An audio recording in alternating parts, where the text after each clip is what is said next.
Okay. Yo, go ahead and tell me your name, man. What's up, y'all? James Mullins. What's going on, y'all? James Mullins, as always, I'm T-Fit. Um, James and I were supposed to get together a while ago. We wanted to harp on the topic, not harp on it, but just discuss it. And it's the fear of relationships.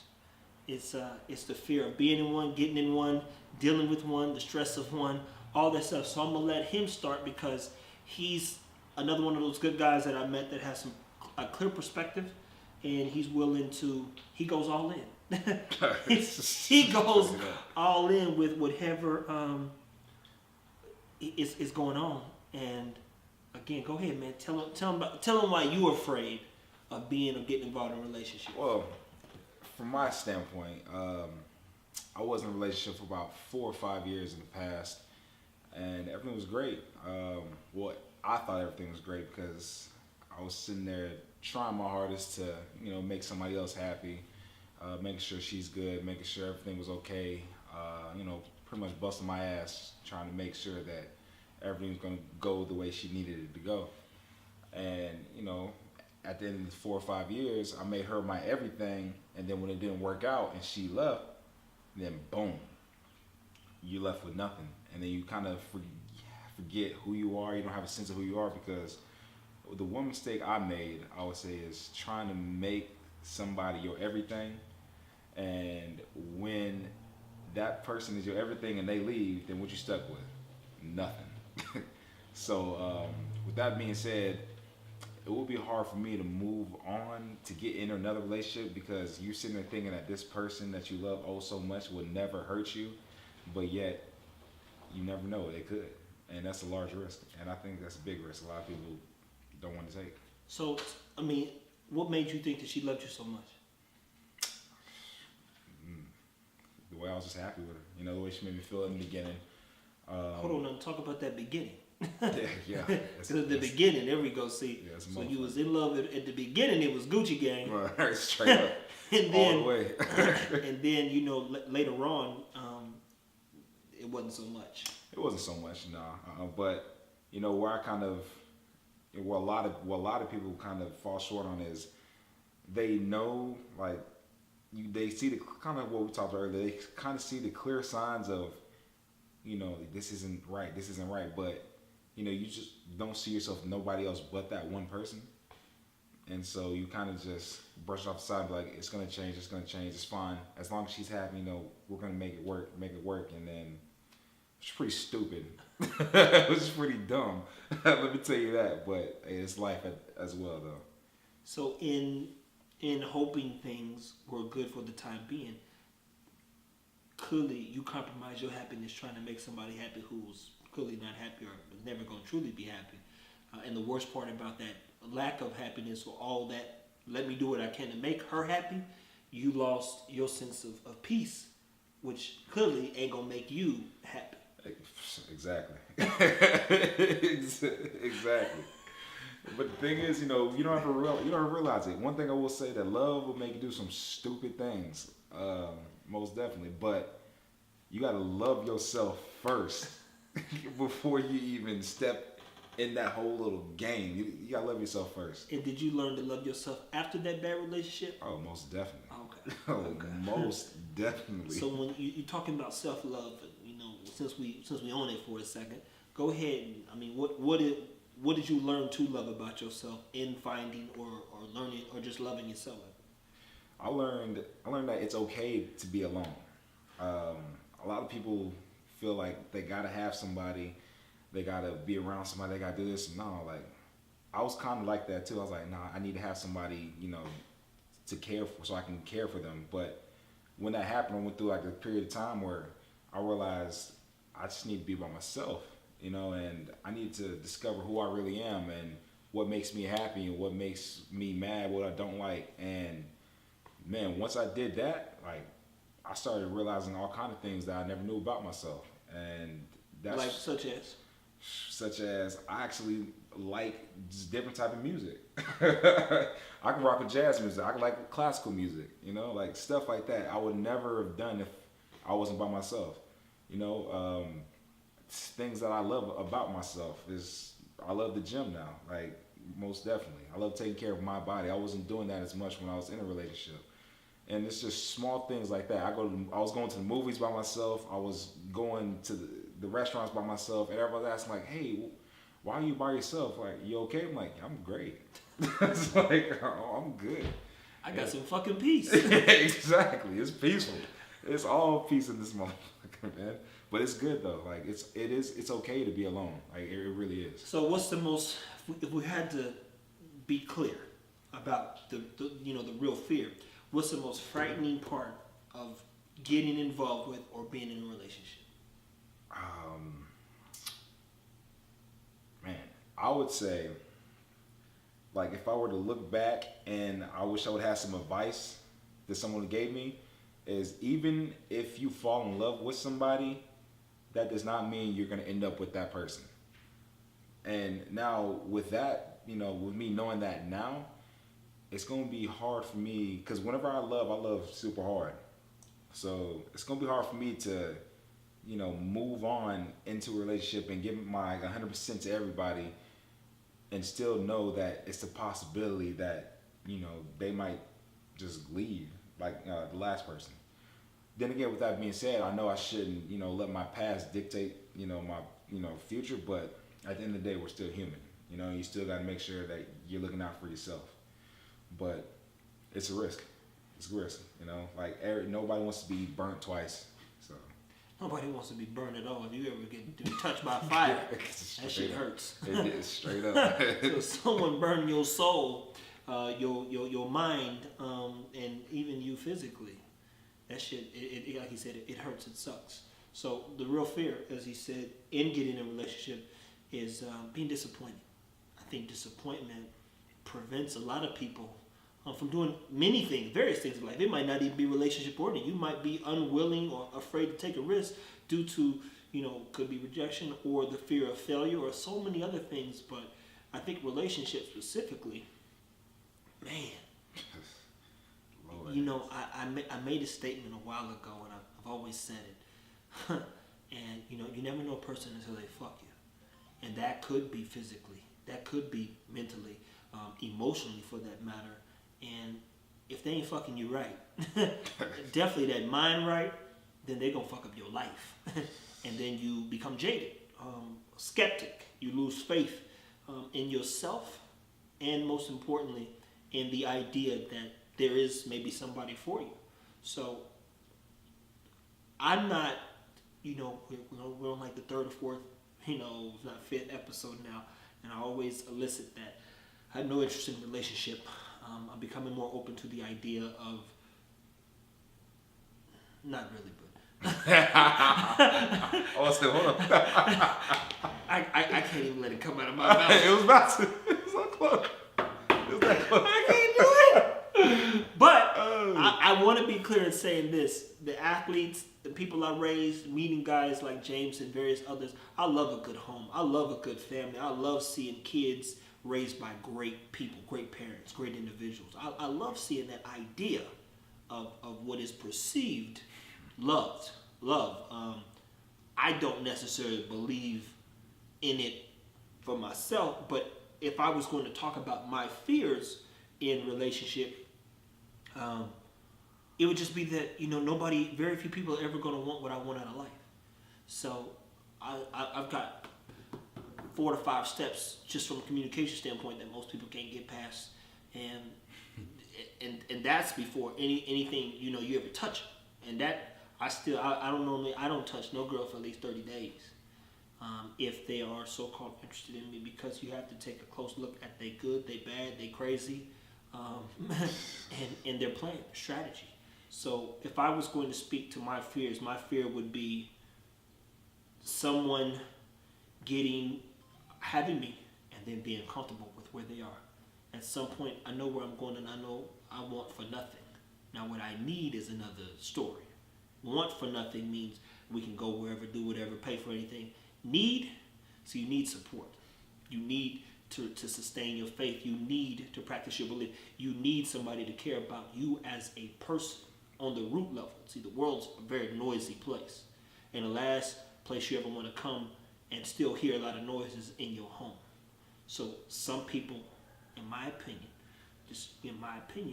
listen to stories of James and his past and various other stories. They've dealt with a lot of noisy chicks. And I know women who've dealt with a lot of noisy dudes, controlling dudes. I cannot be tamed. One of my favorite words is invictus.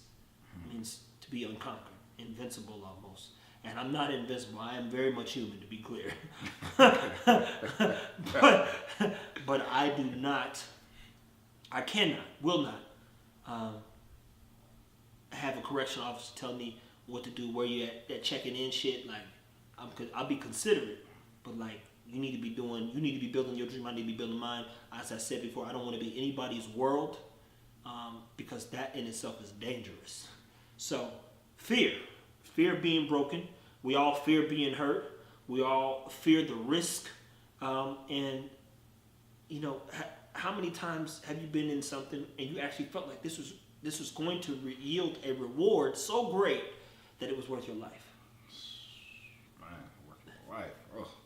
I mean, because if you had kids, and again, I love kids, by the way, you would give your life for your kids. Most definitely. Without a question. Oh, yeah, most definitely. My last situation, that was definitely it. I saw that going everywhere, going places, you know. So once you see that, like you foresee it, like you know this is it. This is gonna happen. Like there's nothing else. This is gonna be my wife. This is gonna have my kids. We're gonna have this. We're gonna have. You got plans for your future, and then boom, like it's nothing. It's not there no more. Then it's just like. So what? Just tell me, what brought it to an end? To be honest, it's just growth. There was no. I was growing. It was time for us to evolve into the next phase, and there's still immaturity. You know, there's lacking of maturity. I was trying to. You can't force anybody to change. You can't force anybody to level up mentally. So you know, whenever people talk about silly shit happening. It is.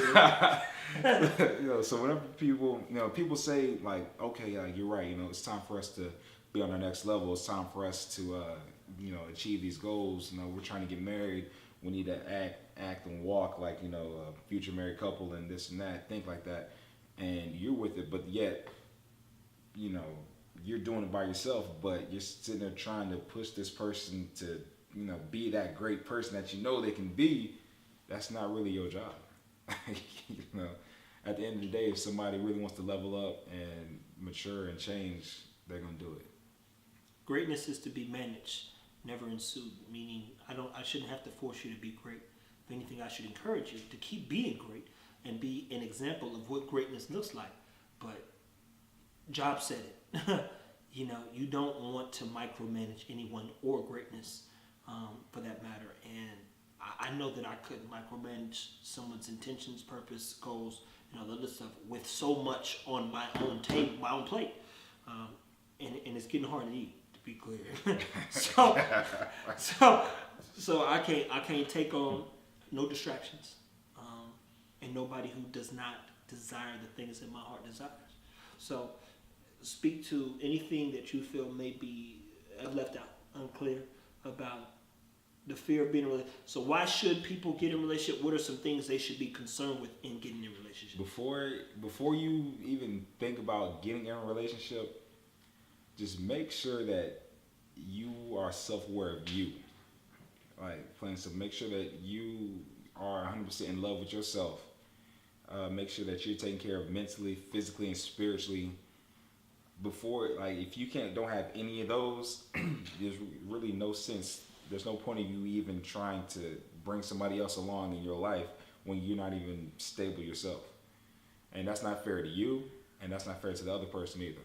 So just make sure that you are 100% full self-aware of yourself. Are relationships a good idea? Oh, most definitely. And why? I feel like both of us, like me as a human being, my other person is out here on this earth. I feel like God has placed us. We're here on this earth to find our other partner, so we can. Now, is that in the Bible? Because the Bible does say, "He that findeth a wife findeth a good thing," and that's what I go off. But that does not mean This mean. That you supposed to go around looking for these motherfuckers to fuck your life up. You gotta find the right. You gotta find the right one. Like that's the thing. That's the beautiful thing. I think that story that I just told, where I went through that. You gotta fall in love with the process. You know, like right now I'm going through the process. Like you think you found one, but that's God just being like, you thought that you found it, but that's not the one I got for you. I'm like, okay, well, all right, I don't understand that, but I trust you. You know, so. And how much would you say you trust yourself? To find the right woman? Just trust yourself in general. Oh, I trust myself a lot. Okay, and now about the right woman. About the right woman? I need God 100% on that. So where he trusts himself, he's got to create a little bit more trust, because you know him and I have had some talks off camera, and I'm not going to expose everything, but to be clear, when you do trust yourself, you gotta protect yourself, and you know what your heart truly desires.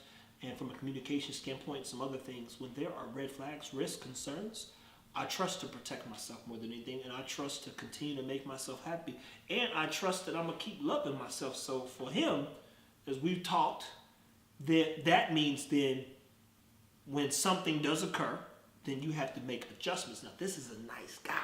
Too nice. He too nice. Just wouldn't say certain things. Too nice. And I can't hesitate to say it. Too nice. I wouldn't even know how not to say it if somebody was irritating me. And so when you internalize those emotions, the shit hits the fan, and you just keep compressing. How bad does that make one feel? Oh, it's horrible. Like that's not healthy. Like physically, mentally, spiritually, that's not healthy at all.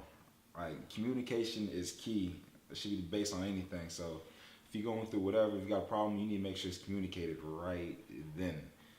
Because you hold that in, it's going to come out the wrong way. And then next thing you know, next thing you can be a bad man. And that's the thing. He's a holder-inner. He's a holder-inner. He's holding in shit. Lord have mercy. And that's because, again, he doesn't want to hurt somebody. Exactly. I care about other people's feelings. I always found that I like to help people and make sure everybody's happy without even a concern about me.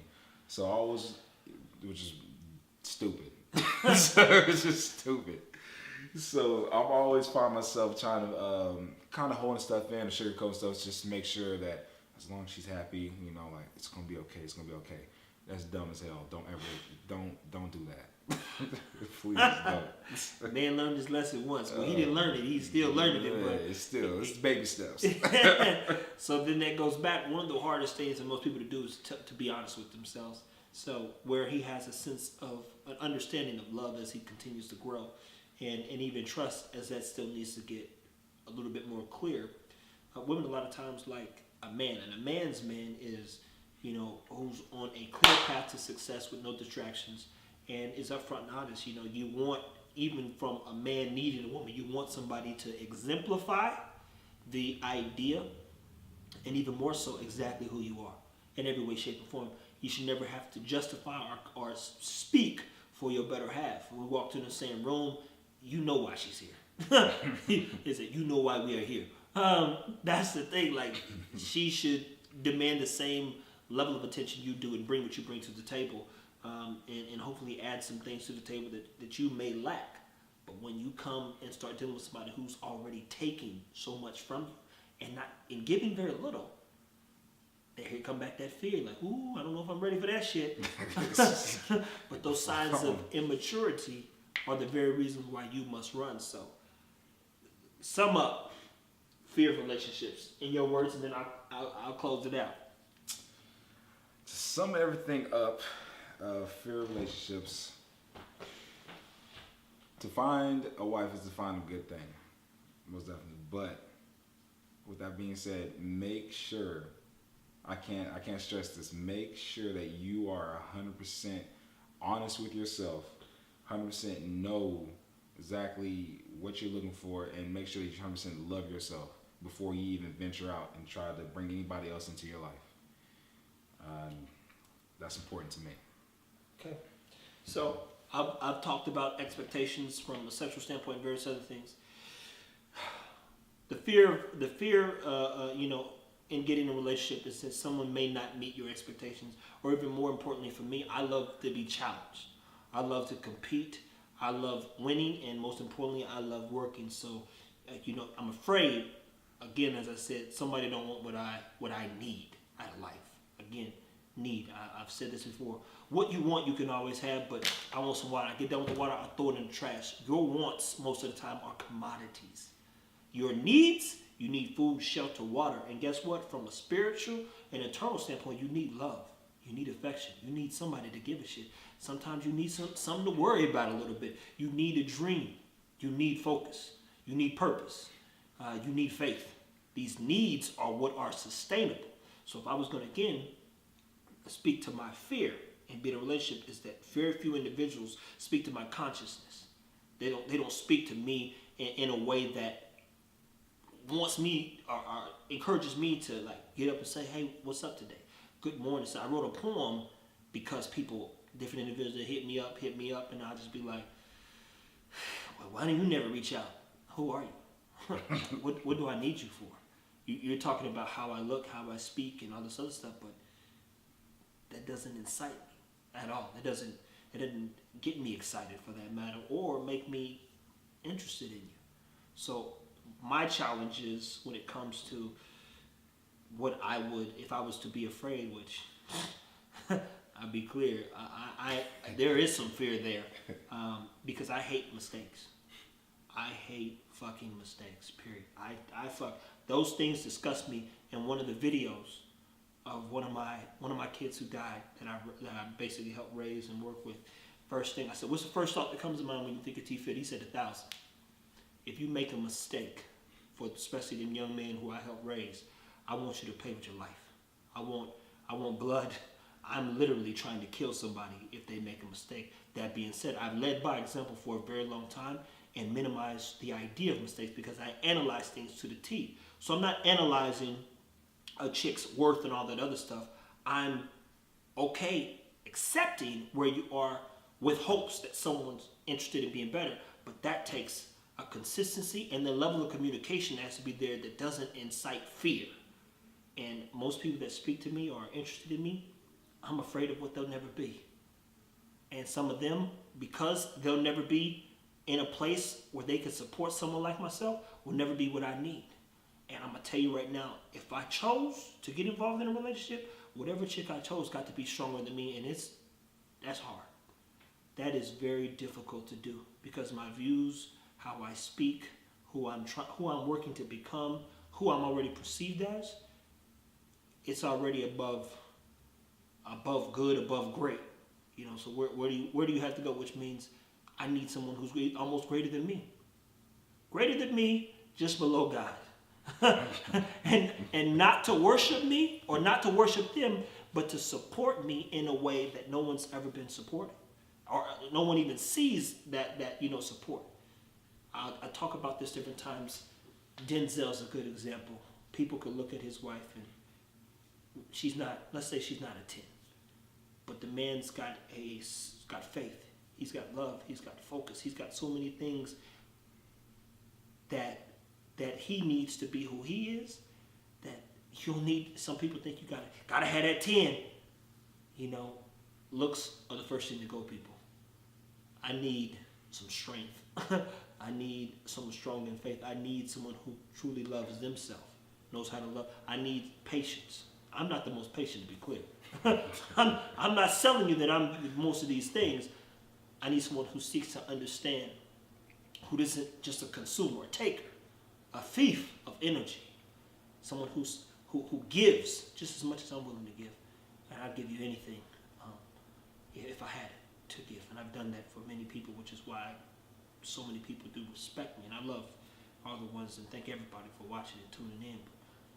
But, these talks are to incite, encourage you to be better, to be more, to open up a dialogue, hopefully within your own homes, to be comfortable speaking about expectations when you are meeting and interested in someone, to make sure you don't lose yourself in whoever you're dealing with, and to keep hope alive, that if you are not in a situation of peace and serenity, more, which is the same word, that you find your peace, and not within someone, but with someone, if you so choose to be involved. Any final words? If you listen to this, please take this in, think about it. It's beautiful. It's a beautiful thing. That's all I gotta say. I appreciate James coming through, supporting and jumping on the camera. We had a good talk in the gym. Just met him, 3 weeks ago. Bumped into him again.